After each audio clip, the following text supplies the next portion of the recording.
Ni-require ka ba ng doktor mo magpa-cortisol blood test?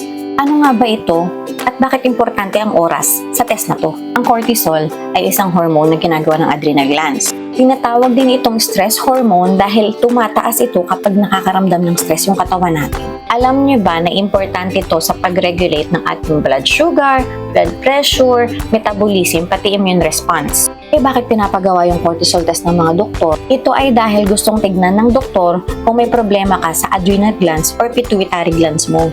Meron kasi tayong tinatawag na kondisyong Cushing's syndrome kung saan sobrang taas ng cortisol level mo.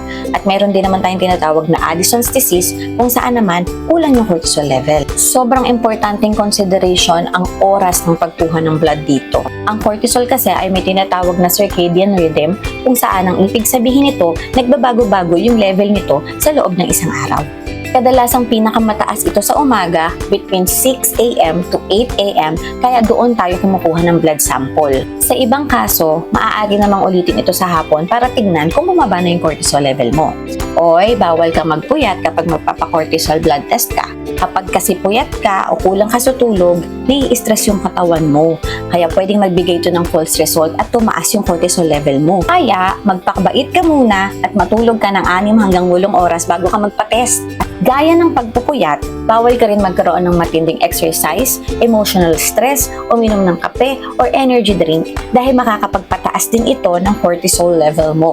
Sa usaping fasting naman, karaniwan naman hindi nire-require yung fasting kapag magpapa-cortisol blood test ka. Pero may mga laboratory na nire-require pa rin ito lalo na kung may kasabay na ibang blood test yung gagawin sa'yo. Kaya mas importante makinig kayo sa instruction ng doktor or ng laboratory for accurate results. May iniinom ka bang gamot? Kailangan nyo ring i-disclose kung may iniinom talaga kayong gamot dun sa mga doktor kasi merong mga gamot na nagpapataas ng cortisol levels kagaya ng seizure medication, estrogen therapy, oral contraceptives, pati steroid. Pero syempre, huwag kang desisyon na tumigil dun sa gamot kung hindi naman in-advise ng doktor, te. May iba pang mga test para sukatin yung cortisol mo. Saliva cortisol test, 24-hour urine cortisol test, at dexamethasone suppression test. Depende kasi yan sa doktor mo kung ano yung gusto niyang i-evaluate. So that's it mga kaalaga. Please like, follow, and share for more videos like this. Huwag kayong mahihiyang maglagay ng comment sa comment section below if you wanna add something na makakatulong sa mga nursing students natin, sa mga general public, at dun sa mga magte-take ng exams nila. Dahil tandaan nyo, a small learning today will make a difference on how you give your care tomorrow. Maraming salamat.